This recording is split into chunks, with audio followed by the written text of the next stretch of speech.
Okay, so now we're going to introduce the kernel exponential family.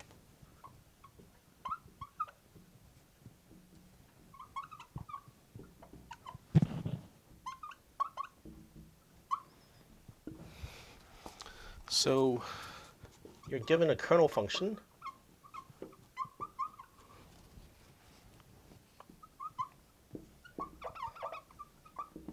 Let's call that k, which depends on x and y, which satisfies a positivity condition.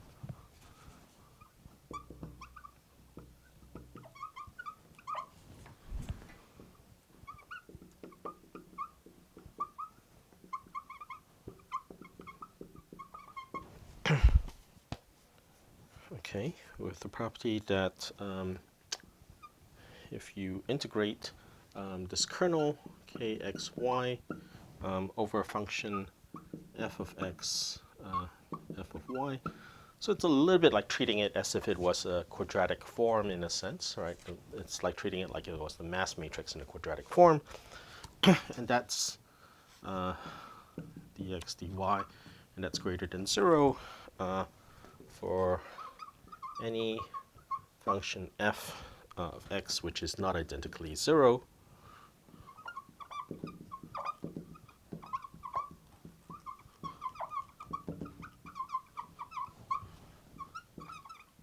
Then we say that this kernel function, it's like has a positivity property, right? So this is, if you will, it's like this expression here. It's exactly, it's like what you would expect if you had. So at the back of your mind, it's like if you had something like a mass matrix M, right, and you looked at a say quadratic form like x transpose M of x, if you will, right? So this is a mass matrix. This is a quadratic form, right? So that's that quadratic form x transpose M of x is analogous to this thing here, right? And you know, it's like you want that this kernel, it's like what the corresponding mass matrix is positive definite in some sense. It's like, so this is the positivity condition. All right, anyhow, all right, so if you have something like this, then so you have a kernel function. So let's look at an example of this. So a typical example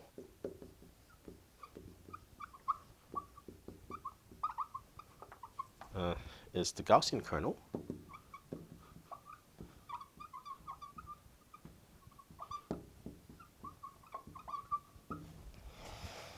Okay, so k sigma xy is the form 1 over square root of 2 pi sigma exponential of 1 minus minus 1 over 2 sigma squared x minus y squared.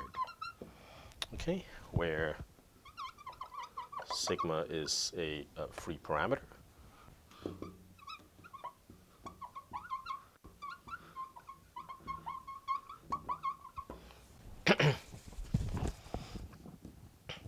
And so if you give me a kernel function, it's like then consider a kernel exponential family, right, which is sort of what we're trying to do here. So then, so this is sort of an aside, if you will. It's an example. Okay, so a kernel exponential family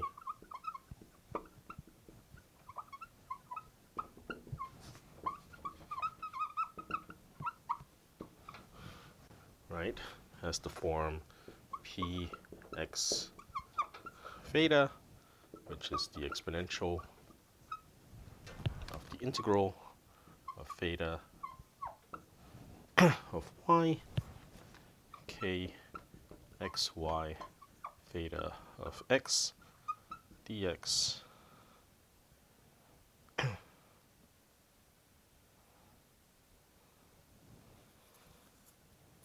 really I think it's dy, right, minus phi of theta.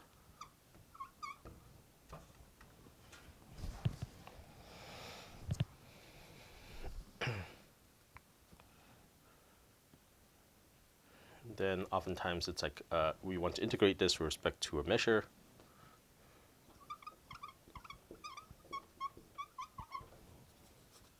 Sorry, there's no theta x here, sorry.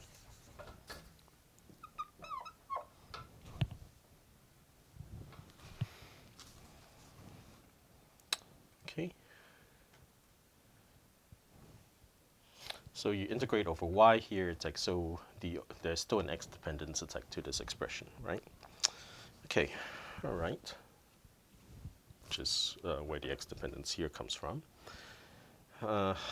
And this is often with respect to a suitable measure.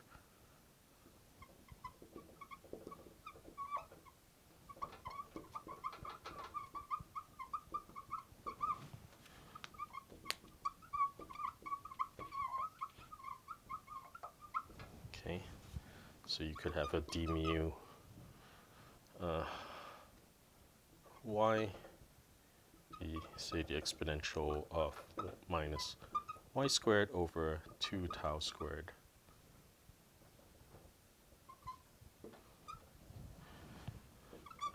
dy,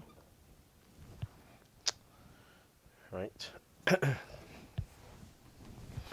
And then the canonical, it's like parameters, it's like of this, the thetas, right?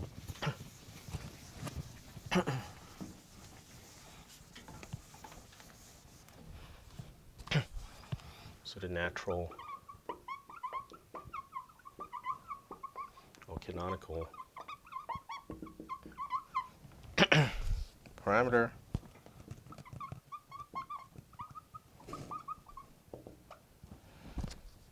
is a function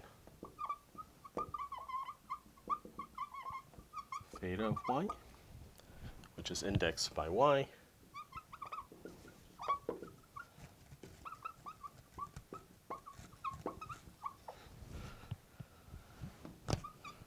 instead of theta I, and the dual parameter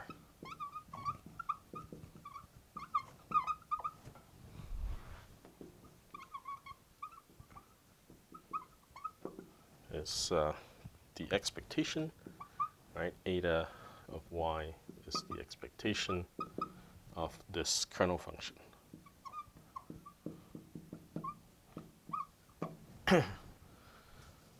All right, where here I'm integrating over x basically, right?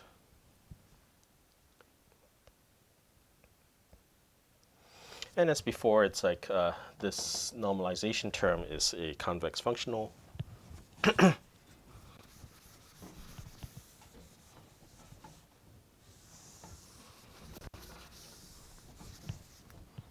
So as before, is a convex functional.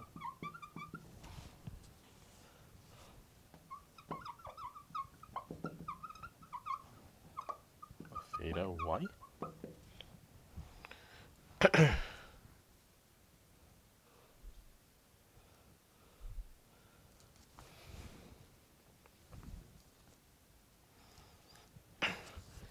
And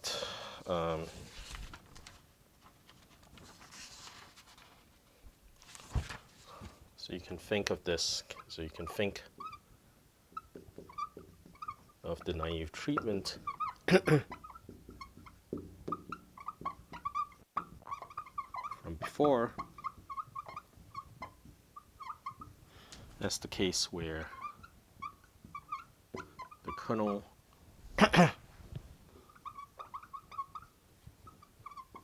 xy is just the Dirac delta function, which concentrates on the case where x is equal to y, right? All right, so this doesn't cover, obviously, it's like all probability density functions, but nevertheless, it's an important class, it's like of probability, it's like distributions, if you will, all right? So, so that's something to keep in mind. So let me stop here for now.